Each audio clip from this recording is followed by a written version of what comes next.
Cloak and Dagger episode 9, it was bananas, people. I can't even with just how I feel and the emotions. And oh my God, they killed Officer Breakfast, which is what I call this officer, because, you know, he was so generous making all those pancakes, waffles. I can't remember.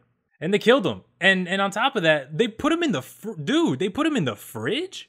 And what happened to all the other groceries that were in the fridge? Like, they kill someone and then they waste your money. And it's just like, you think, well, somebody's dead. What do groceries have to do with anything? Groceries cost money, people. All right. So that on top of the funeral and the investigation, I mean, it's just all around evil. 100% evil. All right. There's deeper layers of messed upness that happened when they killed Officer Breakfast. On a much lighter note, I see you, Stan Lee. You're not slick. I see you. I purposely have my eyes glued to the screen trying to find exactly where you show up in a bunch of stuff, even if it's not Marvel. I have my eyes glued to the screen on Justice League because, you know what? You never know. But I see you, Stan Lee, and I love that. And if this picture is for sale, please let me know where it is because I would love to own that picture. That was beautiful. But this picture does bring us to Tandy, who is getting high off of stealing people's dreams. Come on, man, seriously? You were doing so well, and then you find out that your father was abusive and he wasn't as great as you thought he was. He was a jackass. And now you're just gonna go around being even worse than you were before, because before it was drugs, and now it's like superpowered drugs. You're stealing people's dreams, you're getting high, you're making them feel terrible. They're experiencing the lowest lows ever. And you're just getting super high. And you know what I have to say? Get over it, all right? My father is a piece of shit, and I didn't get superpowers out of the deal. So you know what? I would say you're like one leg above the competition, all right? And then we have Ty, who is just losing his mind, man. He is going crazy. He is angry over everything that's happened. He proved that a cop killed his brother. He was right all those years ago when his parents were like, "What were you doing, Ty? No." And now he doesn't know what to do with the anger. He's just taking it out on everyone. And I kind of understand that because it's not getting done as fast as he thought it would. He thought, boom, here's a tape. The cop confessed. And they're like, well, we're going to lead an investigation. And then we're going to suspend him. And then hopefully we'll figure out what really... I mean, you can imagine how frustrating that is. And what's crazy is that this is Ty's low right now. And his low, you can kind of relate to it more. Not because Tandy's low isn't relatable. I mean, she has an abusive father. Everything she knew was a lie. Totally relatable. But what she's doing to fix it, you know, getting high, but getting like super high to a level you can't comprehend, that's when it gets a little bit like, okay, I didn't get on that train. I got on a different train. But with Ty, all this stuff, he's not using his powers like Tandy is. So all this stuff is just happening to a kid who's experiencing it like a normal kid. And that's kind of why I relate a little bit more to Ty.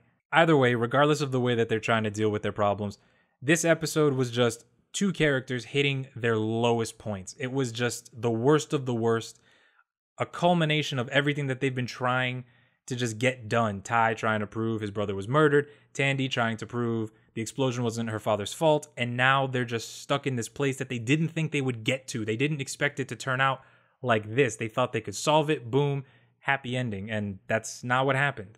To make matters worse, Tandy bails out the guy that she left in jail, and personally, I thought he was going to come back, not as a villain, but just as someone who was going to try to screw with her, and I was partially correct.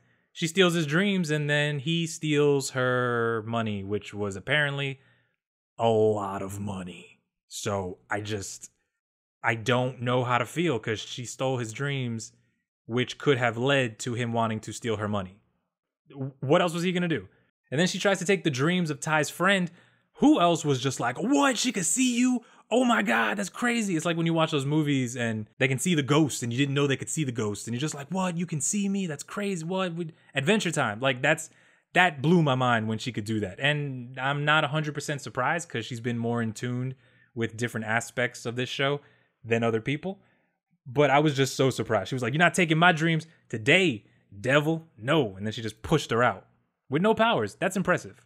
But the culmination of this episode just coming together, Tandy gets her money stolen and Ty gets blamed for killing Officer Breakfast. How do you even... What? How? it put them in this situation that just blew my mind. I have no idea what's going to happen. And I'm just like, this show is so far off from the comic books that everything that's happening is a surprise. And another surprise is that I can't believe Freeform did this, because I kind of was worried it was going to suck. And then Freeform blew my mind. Freeform, congrats. You guys killed it. I'm loving it. All right. And I really want to see what you're going to do to finish off this next episode, because if things keep going this way and they keep just going down, down, down, Ty might end up just swallowing the cop into the dark force and just leave him there, or spit him out after a while, and the guy's going to be traumatized. But I don't know, man. Let me know what you guys thought about this episode in the comment section below. What did you think was the craziest moment? What blew your mind? And what do you think is going to happen with Ty now that he's on the run? And yo, these cops just burst all SWAT-like through their front door. Like, that's not how, why would you? Come on, guys. You have training for this. What do you guys think? Tell me. I will see you guys in the next video.